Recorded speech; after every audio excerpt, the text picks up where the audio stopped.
Naktsklubu skaļie ritmi blakus dzīvokļu durvīm vai trakulīgi kaimiņi ir ierastais iemesls naktsmiera traucēšanai, tomēr Rīgā vairāk nekā 800 dzīvokļiem vairākas naktis bija jāpavada bezmiegā, jo aiz loga norisinājās milzu remontdarbi, kas mieru nedeva arī Tautas balss skatītājiem Aivaram. Vēlējos pamudināt jūs noskaidrot, kā tas nākas, ka Rīgas pašvaldības uzņēmums Rīgas siltums veic siltumtrases rekonstrukciju stundās, kad normāli darba ļaudis guļ.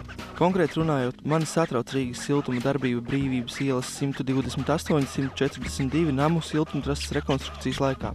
Absolūti nesaprotama šķiet uzņēmuma motivācija veikt grāvi rakšanu ar smago tehniku 22. jūlijā, piekdienas naktī, laika posmā līdz 24:30. Tādējādi jūtami traucējot apkārtējo namu iemītnieku naktsmieru. Pielikumā pievienoja nelielus video fragmentus no uzņēmuma darbiem piekdienas vakarā, precīzāk naktī. Smakot,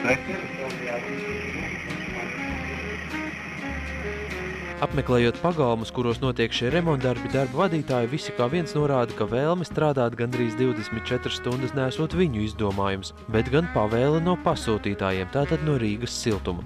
Tādēļ dodamies pie viņiem, lai noskaidrotu, kādēļ radusies ideja traucēt iedzīvotāju naktsmieru. Šajā kvartālā šīs siltumtrases tika ieguldīts vai izbūvēts 59., 60., 61. gadā.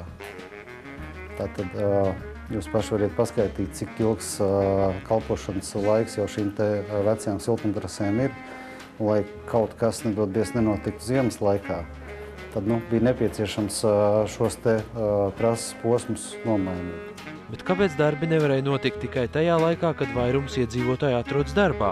Lieta ir sekojoša. Pēc pašām optimistiskajām prognozēm bija paredzēts pabeigt līdz 25. jūlijam vienu daļu, un otru daļu līdz 30. jūlijam. Bet tika norganizēta tāda darba, vai izveidota tāda darba programma, darbu veicot 3 maiņās, arī par nakti. Šo termiņu mums izdevās saīsināt, un lielākā daļa iedzīvotāju, kas ir aptuveni 820 dzīvokļi, tika pieslēgti jau 23. jūlijā naktī.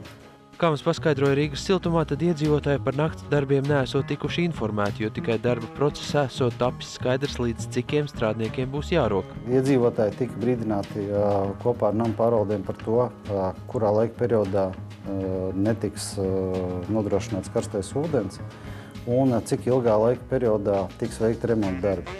Bet atsevišķi par to, kuros laika periodos diennaktī tiks veikti šie darbi, par to iedzīvotāji netika informēti, jo tas ir darba process.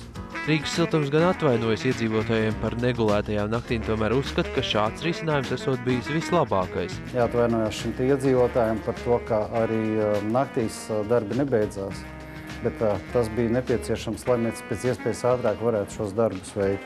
No mūsu viedokļa, kā no siltuma piegādātāja viedokļa, mums šķiet, ka šoreiz mēs esam darījuši maksimāli iespējamo, lai pēc iespējas ātrāk iedzīvotāji saņemtu atkal karsto ūdeni. Aptaujājot cilvēkus uz ielām, vairākums mums norādīja, ka šajā karstajā laikā viņuprāt labāk būtu bijis, ja darbi būtu darīti tikai gaišajā diennakts laikā, un karsto ūdeni viņi būtu pagaidījuši. Es negulēšu, man remontēs ūdeni? Jā.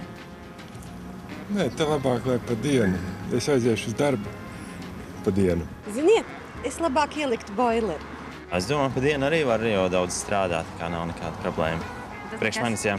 Tas nekas, ka jums nebūtu ilgāk karstais ūdens, ja? Nē, nav problēma. Īpaši šajā karstajā laikā. Es droši vien izvēlētos otro variantu. Ka pa dienu remontu? Jā, protams. Es domāju, pa dienu. Lai tā es pa dienu, manis pa dienu nav mājās.